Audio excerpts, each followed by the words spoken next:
শীত পড়েছে, আজকে ভাবছি আমি একটু পিঠে করব। সেই জন্য আমি নিয়ে এসেছি 500 গ্রামের চালের একটা প্যাকেট।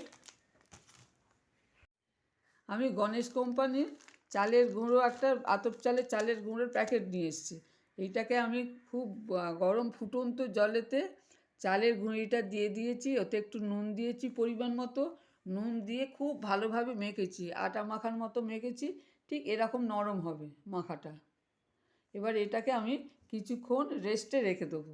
আমি 2টো নারকেল নিয়েছি, নারকেলটা ভালোভাবে কুড়ে নিয়েছি, নিয়ে 500 গ্রামের মতো গুড় দিয়েছি। গুড়টাকে একটুখানি আছে 400 গ্রামের মতো ধরুন, গুড় দিয়ে একটুখানি ছাই মেরে নিয়েছি। একটু রসালো রসালো থাকবে, কারণ ওইটা যেহেতু আমি পিঠের ভেতরে দেবো সেই জন্য একটু রসালো রেখেছি। সাথে একটা ডেচকি বসিয়েছি, ডেচকিতে আমি জল নিয়েছি। এবার এতেতে এরকম একটা ঝাঁঝরি বসিয়ে দিলাম, দিয়ে চাপা দিয়ে দিলাম।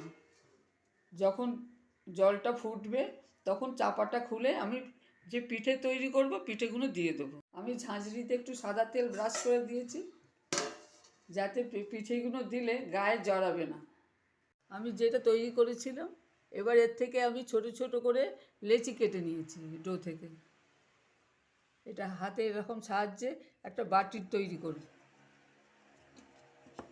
এতে নারকেল দিয়ে দেবো,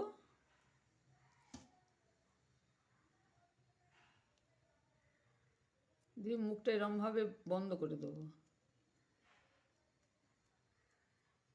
আমি মুখটা এরমভাবে বন্ধ করলাম, আপনি নানা রকম ডিজাইন করেও বন্ধ করতে পারেন। এরকমভাবে আমি সমস্ত পিঠেগুলো তৈরি করে নেব। এরমভাবে আমি সব পিঠেগুলো তৈরি করব।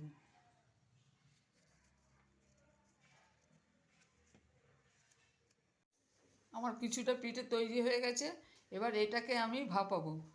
জল আমার ফুটছে, এবার এটাকে আমি একটা একটা করে পিঠেগুলো তুলে দেবো এখানে।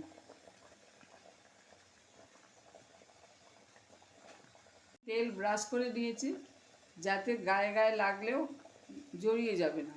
সব পিঠেগুলো দেওয়া হয়ে গেছে, এবার এটাকে আমি চাপা দিয়ে দেবো যতক্ষণ না সিদ্ধ হয়। পিঠে পুলি রেডি হয়ে গেছে, আমার পিঠে পুলি রেডি হয়ে গেছে। পিঠে পুলির সাথে গুড়ের পায়েস। যদি এই রেসিপি ভালো লাগে শেয়ার করবেন, সাবস্ক্রাইব করবেন আর কমেন্ট করে জানাবেন।